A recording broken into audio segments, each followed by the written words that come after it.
सास के बेमतलब ताने। अरे सास हो और ताने ना दे, ऐसा कहाँ हो सकता है। लेकिन क्या हो जब सास जरूरत से ज्यादा ही ताने देने लगे तो। सुन बहू, आज घर में कुछ खास मेहमान आने वाले हैं, तो लंच पर ये सब बना देना। ये पकड़ लिस्ट, और कुछ भी कम ज्यादा नहीं होना चाहिए। वैसे तेरे बारे में जानती हूँ मैं, मेरे टाइम पर तो हमें बताने वाला भी कोई नहीं था। माँ जी कितने लोग आ रहे हैं ये तो लिखा नहीं है। खाना बच जाए तो दिक्कत, कम पड़ जाए तब तो दिक्कत ही दिक्कत है ना। क्या? अरे सवाल पर सवाल ही करती रहती है, यह ठीक नहीं है। मेरे टाइम पे तो मजाल है कि हमारे मुंह से चू भी निकले। वो क्या है ना माँ जी, मैं खाना उसी हिसाब से बनाने का सोच रही हूँ। कहीं खाना कम ज्यादा बन गया तो आप तो मुझे पाताल में ही डाल देंगी ना। मेरे टाइम पे तो हम इतना बोलना क्या सोच भी नहीं सकते थे कि सास को कैसे ताने दे। अरे अरे रे माँ जी, कहाँ ताने दे रही हूँ। पर माँ जी इतना सारा खाना मैं अकेले कैसे बनाऊंगी। कोई हेल्प, कोई हेल्प। कितनी बड़ी बात बोल गई बहू। कोई हेल्प ना जी ना, वो भी सास। सास तो सिर्फ ताने देती है, ताने। हेल्प? हमारे टाइम में सास को ये शब्द बोल दो तो भूचाल आ जाता था। बाकी मैं तो अपने सास की लाडली बन गई थी, पर तू तो बहू की बहू ही रहेगी। क्यों नहीं बना पाएगी? अरे अभी तो बनाना शुरू किया नहीं और पहले ही सोच लिया नहीं बना पाऊंगी। आजकल की तुम जैसी बहुओं के ये बहाने होते हैं कि कैसे नहीं बन पाएगा। अरे मैंने भी अपने टाइम पे बनाया था, अरे बल्कि इससे भी ज्यादा खाना बनाया था, तो तुझसे क्यों नहीं होगा? है? सब होगा जा। माँ जी मैं बना तो लूंगी, मैं बस इतना बोल रही हूँ कि अगर आप थोड़ी मेरी मदद कर देती तो। अरे अरे अरे, शर्म नहीं आती तुम्हें अपनी सास से मदद मांगते हुए? हमने अपने टाइम पर कभी अपनी सास से ऐसा नहीं बोला। सच में आजकल की लड़कियां तो बहुत ही छुई मुई सी होती है, जरा सा काम देखा नहीं कि बस पहले मदद मांगने दौड़ने लगती है। अरे अब ये सब बहाने नहीं चलेंगे। जा जाकर खाना बना। हमारे टाइम पर हम ये करते थे, हमारे टाइम पर हम वो करते थे। हाय रे ताने। फिर शाम को, अरे बहू कहाँ चले गए, मुझे ये सामान पकड़ा जरा। हमारे टाइम पर मजाल है कि हम सास के साथ खड़े ना हो। हाय रे क्या करूं, बस कोमल तैयार हो जा ताने खाने के लिए। काश इस औरत के समय में मैं होती तो देखती ये क्या क्या करती थी अपने टाइम पर। माँ जी यही हूँ, बस चिंटू को पढ़ाना था। अरे हमने भी बच्चे पढ़ाए हमारे टाइम पर, चिंटू को बाद में पढ़ाना। जा पहले वो कर जो कहा है। बहू बेचारी क्या करती, बच्चे को छोड़कर लग जाती है सास के साथ। हमारे टाइम पर ना, फिर तो सास बोली जा रही थी और बहू सुनी जा रही थी। अगले रोज, क्या हो गया चिंटू, क्यों रो रहा है? मैं कल कितना कहा था आपसे कि पढ़ा दो, लेकिन आपको तो मेरी पढ़ाई की कोई वैल्यू ही नहीं है। देखिए कितने कम नंबर आए। अरे कोई बात नहीं बेटा, फेल तो नहीं है ना। वाह बहू वाह, मेरे टाइम पर तो हमारे बच्चे के कम नंबर फेल ही कहलाते थे। ना पढ़ाती हो ना घर का काम करती हो। हमारे टाइम पर तो सास की इस बात पर इस बार बहू का पारा हाई हो जाता है। वो सोच लेती है कि अब तो वो पति से बात करके ही रहेगी। अगले दिन, माँ जी सारी सफाई हो गई, मेरी कमर टूट रही है, मैं जरा सोने जा रही हूँ। सोना? अरे हमारे टाइम पर तो हम ये जानते भी नहीं थे कि आराम क्या होता है। पागल हो गई है क्या? रखा भी देख, उस कोने में देख, मुझे कितनी धूल दिख रही है, और बिस्तर के नीचे तो देख कितना काला पड़ा है, और पर्दों के पीछे खिड़की पर देख जाले लगे हुए हैं, वो कौन साफ करेगा? ऐसी सफाई होती है क्या? जा फिर से कर। मैं तो घर में एक दिन का गंदगी नहीं आने देती थी, लेकिन जब से तू आई है घर की हालत ही खस्ता कर दी है। अरे माँ तो तू कहाँ गई, तू भी तो यही है। वैसे माँ मैंने कभी तुझे सफाई करते नहीं देखा, जब से ये आई है न जाने आप में कौन सा सफाई का कीड़ा चला गया है। हाय रे, हमारे टाइम पर तो पति कभी बीवी की तरह से बोल दे तो समझो घर का बंटवारा, और यह घर तो मेरे ही नाम से है, तो बेटा निकल ले बीवी को लेकर। हमारे टाइम पर तो। अरे कैसी बात कर रही हो माँ, मैं तो बस मजाक कर रहा था। इतनी कम सैलरी में मैं कहाँ अलग रह सकता हूँ।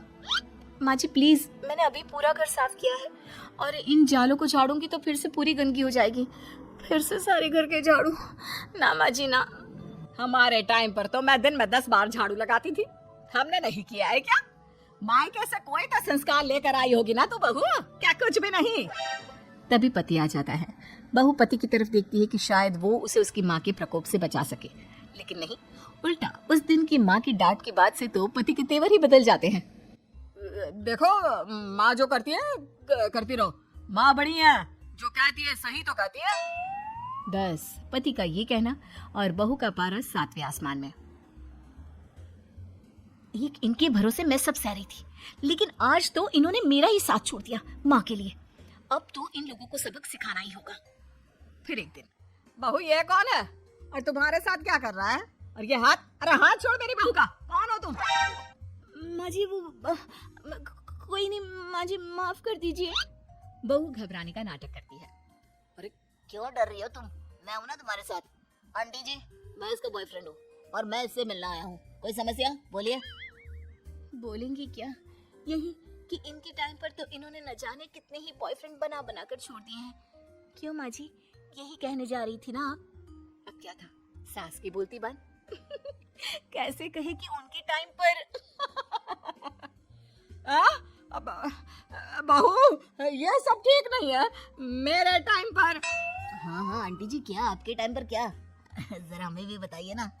अरे हमारे टाइम पर बॉयफ्रेंड कुछ नहीं होता था। सास की आंखों की शर्म होती थी। अरे पति के अलावा किसी और से बात भी नहीं करते थे हम लोग। ये क्या चल रहा है बहू? चल क्या रहा है आंटी, ये तो परेशान है आपके घर में आकर।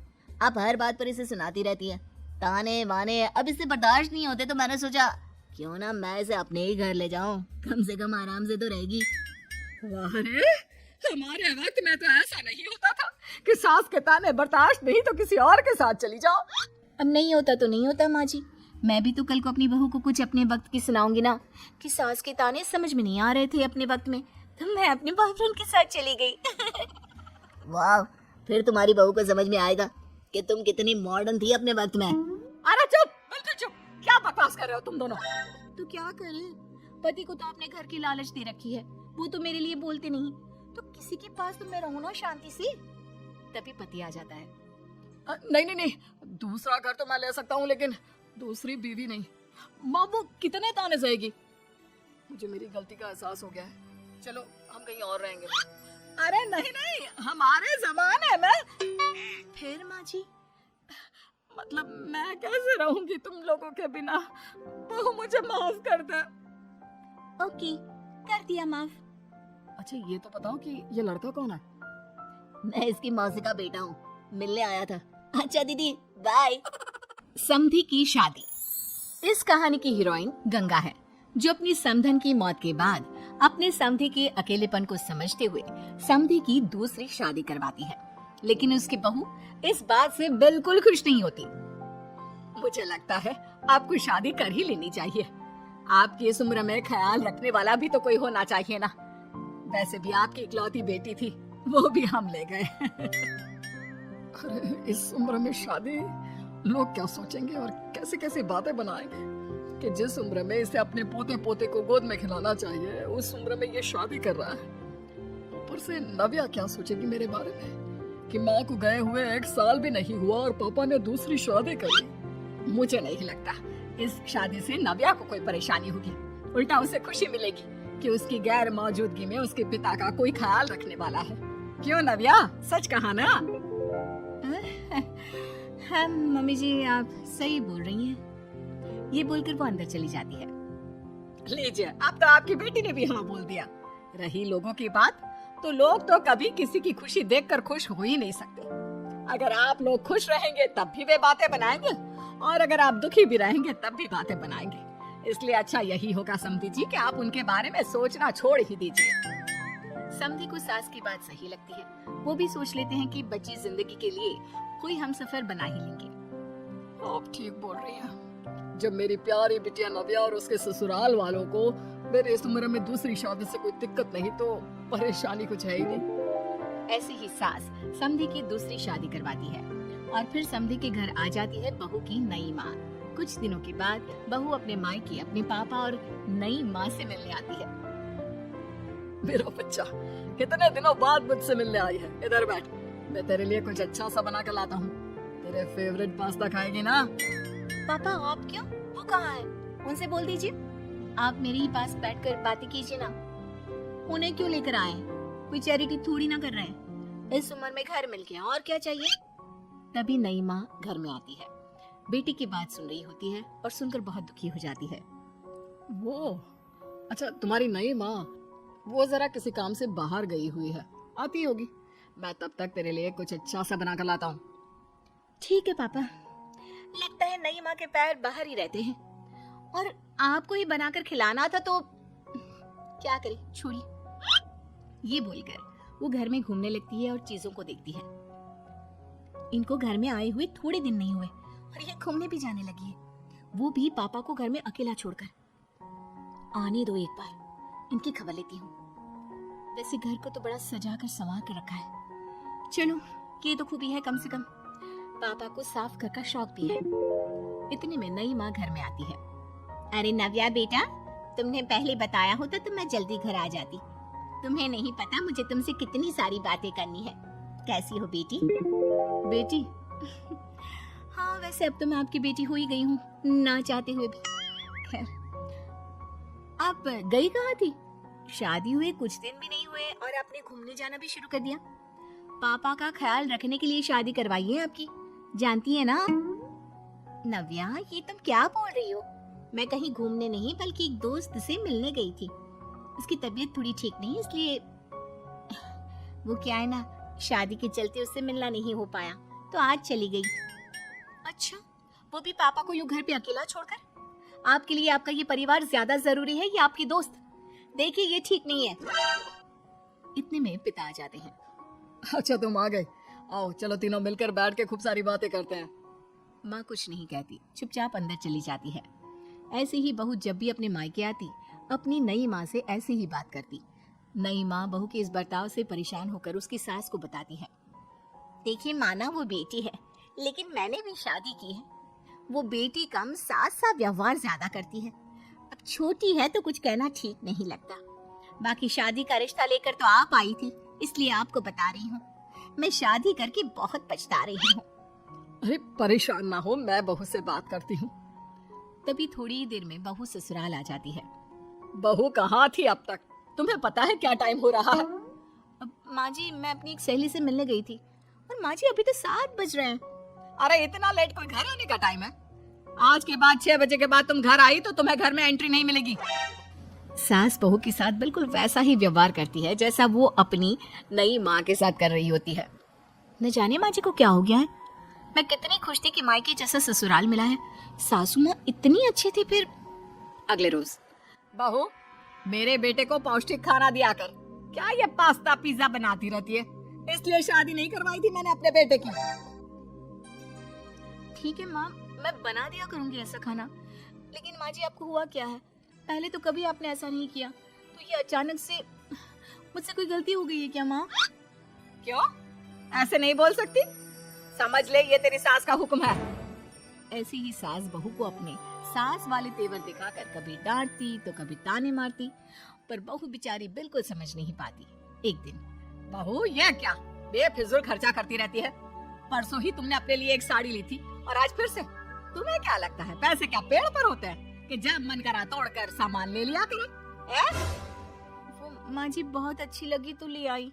अच्छी लगी तो ले आई। यहाँ मेरा बेटा अपना खून पसीना एक करके पैसा कमा रहा है और तुम उसी पैसे को बर्बाद करने में कोई कसर नहीं छोड़ती। माँ जी, आप मुझे ऐसा क्यों बोल रही है?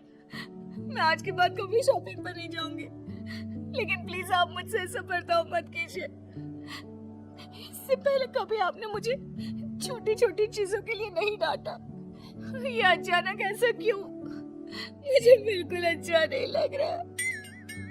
देख बहू, मैंने तेरे साथ जब टिपिकल सास जैसा बर्ताव किया तो तुझे इतना बुरा लगा। सोच, तेरी नई माँ को कैसा लगता होगा जब तू उनके साथ हमेशा ऐसा बर्ताव करती है। तो माँ जी, आपने इतना सब कुछ बस इसलिए किया? आप मुझसे नाराज नहीं हो, गुस्सा नहीं हो? नहीं बहू, मैं तुझसे गुस्सा क्यों होंगी? मैं तो तुझे बस इतना समझाना चाहती हूँ कि अपनी नई माँ से सास जैसा बर्ताव करना बंद कर दे। उनको बिल्कुल अच्छा नहीं लगता। वो तेरे पास आना चाहती है, तुझे समझना चाहती है, वो सच में तेरी माँ बनना चाहती है, तो उनके साथ सास जैसा बर्ताव बंद कर और एक अच्छी बेटी बन। अब बहू को सास की बात समझ में आती है और वो बहू जैसा बर्ताव करती है।